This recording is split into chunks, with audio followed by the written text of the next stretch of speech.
corrective shaping. And corrective shaping is found in chapter 6 of your Mayer textbook on color and cosmetics. And what are they talking about with corrective shaping? And it has to do with fixing something that isn't quite right. Okay, when something is corrective in nature, it means we need to fix or correct it. In terms of the deceased and preparation for viewing, we need to think in terms of areas of the face and the head that will be viewed. And is there something wrong, maybe because of an illness the person had?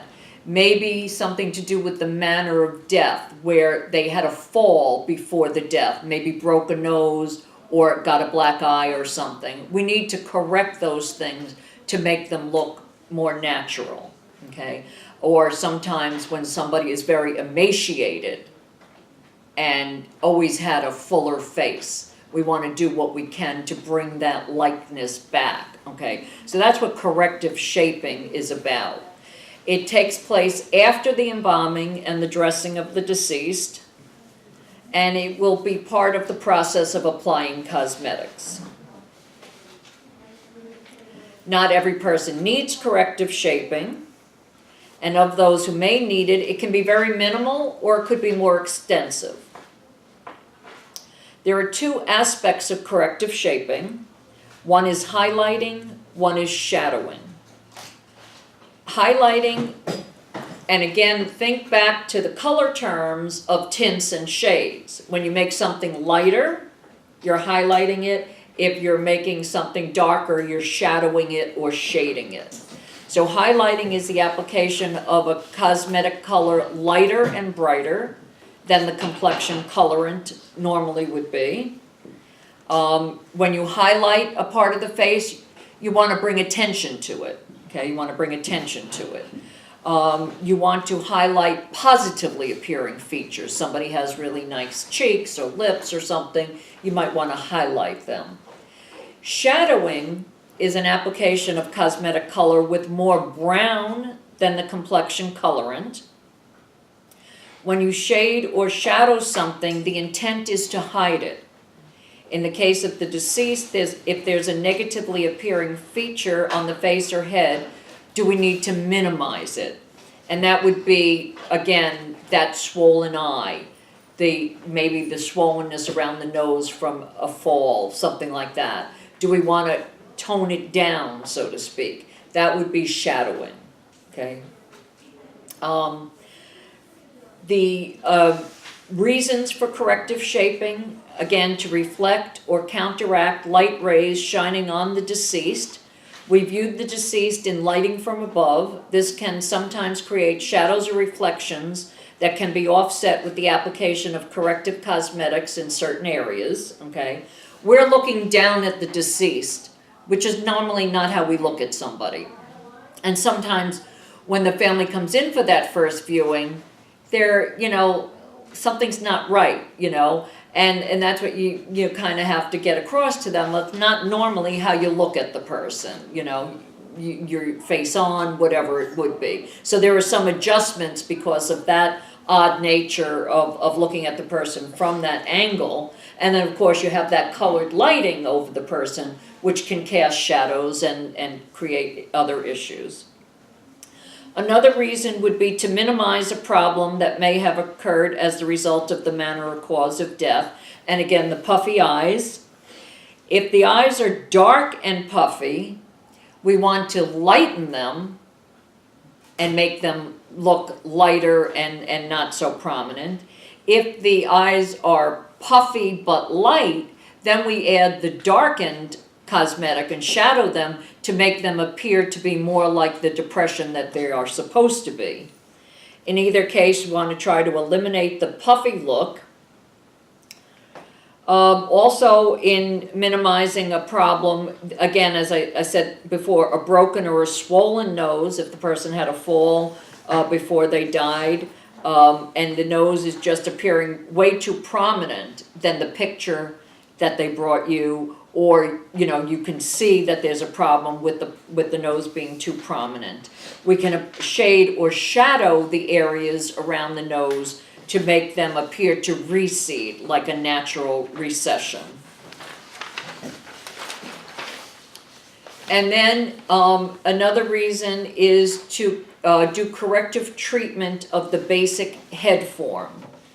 There are 6 basic head forms which simulate geometric figures. The oval is considered the most beautiful, and the goal is to modify the other shapes with corrective makeup. This would include shadowing and possibly some highlighting. And when it comes to makeup, there's 2 different ways of looking at makeup. One is naturalism, one is ornamental. So when a woman wears makeup on an everyday basis, that's considered ornamental when she wears eyeshadow, mascara, blush, lipstick, a heavier application of makeup. That's considered ornamental. With the deceased, the goal of postmortem cosmetology is to create a natural non-cosmetic effect.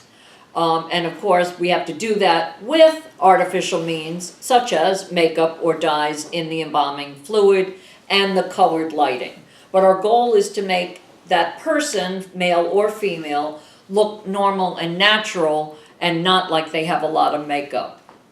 And the only time we generally use ornamental application of cosmetics is when that family asked us to, brought us all of her makeup that she always wore and would want it on her. Now, when it comes to corrective shaping of the basic head forms, the goal of changing the look of these geometric figures is to make them simulate the oval head. So oval is considered the most beautiful, so there really is no corrective shaping of an oval head. If the person has a round head, round being broad rounding with arched hairline, full cheeks, and a wide curving jaw, what you can do to make that head form look more oval would be to shadow the lateral cheek. Again, make it a little bit darker so it doesn't appear to be so prominent. And if there is a double chin, shadow that so it doesn't look as big. A square head form is broad with straight outlines, sharp angles, and the hairline is somewhat straight. What you can do is shadow the lateral cheeks from the sides of the chin to the earlobes. And if the forehead is very high, it too can be shadowed. So in other words, darken those areas so they don't seem as prominent, making the face look more oval.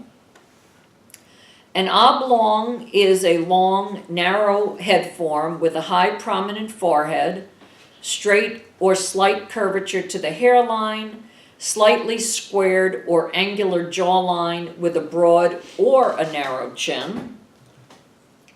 And you would shadow the lower part of the jawline, the lower jawline, the chin, and the upper part of the forehead to create an illusion of shortening the face, an oblong being long and straight. If you shadow those, it makes the face look a little bit shorter. And then the lateral cheeks and temples now can be highlighted to make them more prominent.